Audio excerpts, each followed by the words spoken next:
Hi, welcome to Vijay's info. இன்றைக்கி நம்ம சப்புதானா வச்சு ஒரு புட்டிங் செய்யலாம்.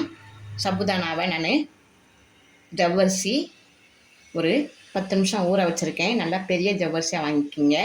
நல்லா 10 நிமிஷம் ஊற வச்சு இதை வேக வச்சுக்கணும்.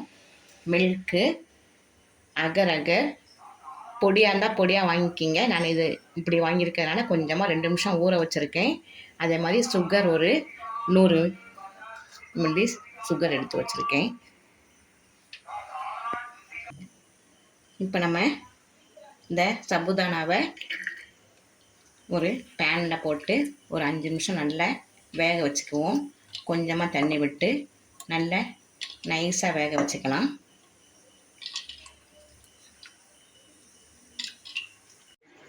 இப்போ நம்ம எடுத்து வச்சுருக்க சர்க்கரையில் ஒரு 3 ஸ்பூன் போட்டு நம்ம கேரமல் பண்ணுவோம். கொஞ்சமாக பால் விட்டுக்கலாம்.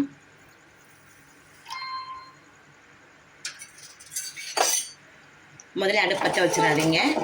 நல்லா இதெல்லாம் கரைச்சிக்கலாம்.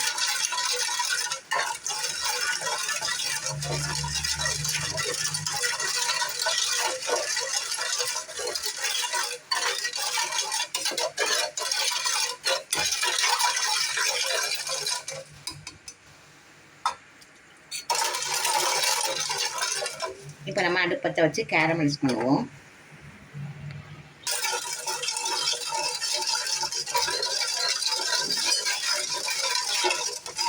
நல்லா சிம்மில் வச்சுக்கலாம். அடி பிடிச்சிடாமல் சிம்மில் வச்சுக்கிங்க. நல்லா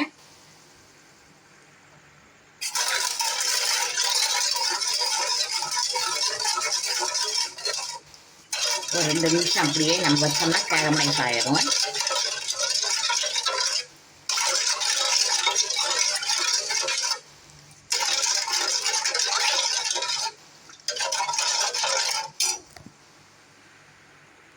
நல்லா கேரமலைஸ் ஆயிடுச்சு. இப்போ நம்ம இதை ஒரு பாத்திரத்தில் விட்டுடலாம். ஸ்டவ் ஆஃப் பண்ணியாச்சு.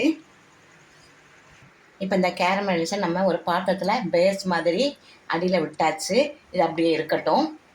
இப்போ நம்ம அதே பாத்திரத்துலேயே மீதி வச்சுருக்கிற மில்கை விட்டுடலாம். கொஞ்சமாக கொதிக்கட்டும். காய்ச்சின பால் தான். இப்போ நம்ம கொஞ்சம் சர்க்கரை நம்ம கேரமல்ஸ் போட்டோம். மீதி சர்க்கரை இதில் போட்டுடலாம்.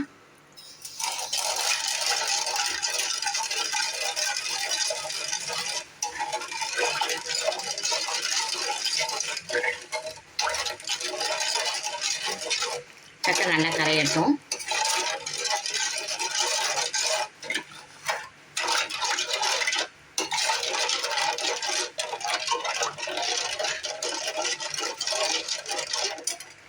இப்போ நம்ம 2 நிமிஷம் ஊற வச்சுருந்தோம்லே அகர் அகர், அதை இதில் போட்டுடலாம்.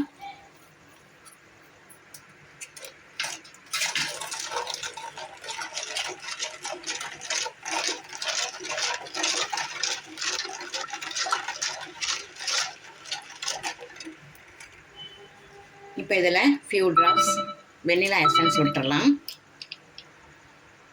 உங்களுக்கு எந்த எசன்ஸ் பிடிச்சிருக்கோ அந்த எசன்ஸ் விடுங்க. ஒரு 4-5 சொட்டு விட்டால் போதும்.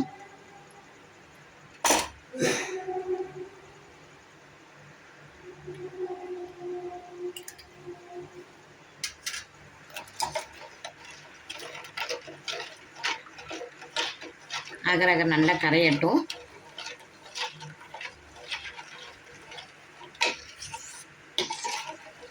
நல்லா இந்த புட்டிங் சூப்பராக இருக்கும். பிள்ளைங்க சாப்பிட்றதுக்கெல்லாம் லீவ் விட்டாச்சு. ஏதாவது டெய்லி செஞ்சு கொடுங்க. பிள்ளைங்களுக்கு நல்லா அசத்தலாக சாப்பிடுவாங்க.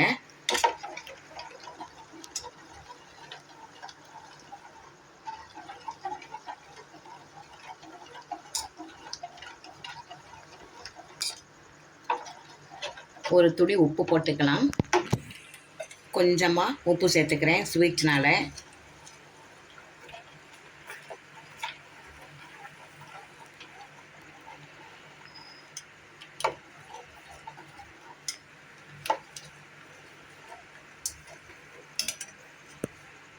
இப்போ நம்ம ஜவ்வரிசி நல்லா வேக வச்சுருக்கோம்லே அதை போட்டுடலாம். கொஞ்சம் கொஞ்சமாக போட்டு கலக்கிக்கலாம்.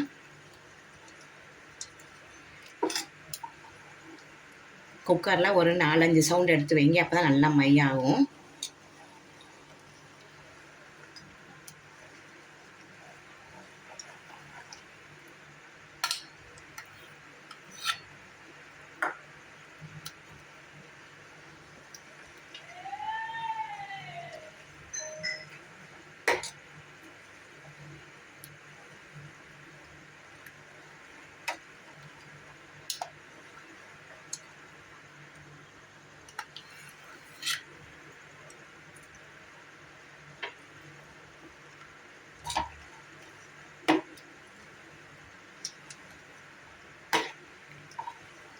இந்த இடத்துல உங்களுக்கு சர்க்கரை போதுமான்னு பார்த்துக்குங்க, வேணும்னா கொஞ்சம் போட்டுக்குங்க.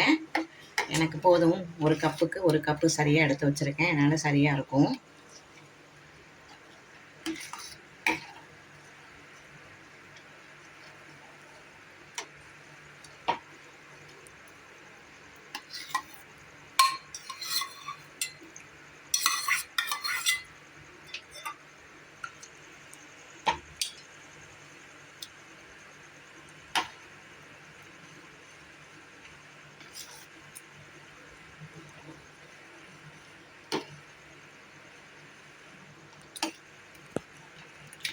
இப்போ நல்லா எல்லாம் சேர்ந்து எல்லாமே வெந்தது தான், எல்லாம் சேர்ந்து நல்லா கலந்து வரட்டும். ஒரு 5 நிமிஷம் ஆகும்.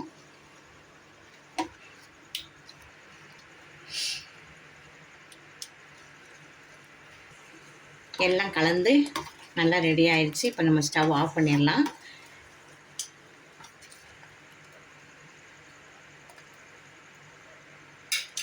இதை நம்ம இப்போ கேரமல் பண்ணி வச்சுருக்கோம் இல்லையா, ஒரு பாத்திரம், அது மேலே கொட்டிடலாம்.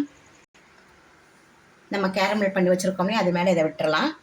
அப்படி நல்லா ஆறட்டும். ஒரு 10 நிமிஷம் ஆறின பிறகு நம்ம ஃப்ரிட்ஜில் ஒரு 1 மணி நேரம் வச்சோம்னா நல்லா செட் ஆயிரும்.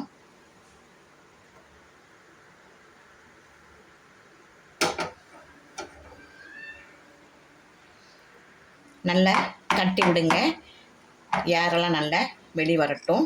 அப்படியே ஒரு 10 நிமிஷம் நல்லா ஆறட்டும். ஆறின பிறகு தூக்கி நம்ம ஃப்ரிட்ஜில் வைக்கலாம். ஒரு 10 நிமிஷம் நல்லா சூடு ஆறிடுச்சு, வெளியே வச்சு இதை நம்ம எப்போ ஃப்ரிட்ஜில் வச்சிடலாம். ஃப்ரீஸில் வைக்கக்கூடாது. ஃப்ரிட்ஜில் ஒரு 1 மணி நேரம் வச்ச பிறகு நம்ம செட் ஆகுதான்னு பார்க்கலாம். உள்ளே தூக்கி வச்சிடலாம். 1 மணி நேரம் நல்லா ஃப்ரிட்ஜில் வச்சு எடுத்தாச்சு பாருங்கள். சபுதானா மில்க் புட்டிங் சூப்பராக ரெடி ஆயிடுச்சு.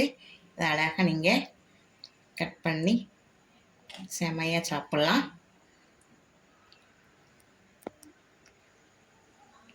இதை உங்கள் வீட்டில் செஞ்சு அசத்துங்க.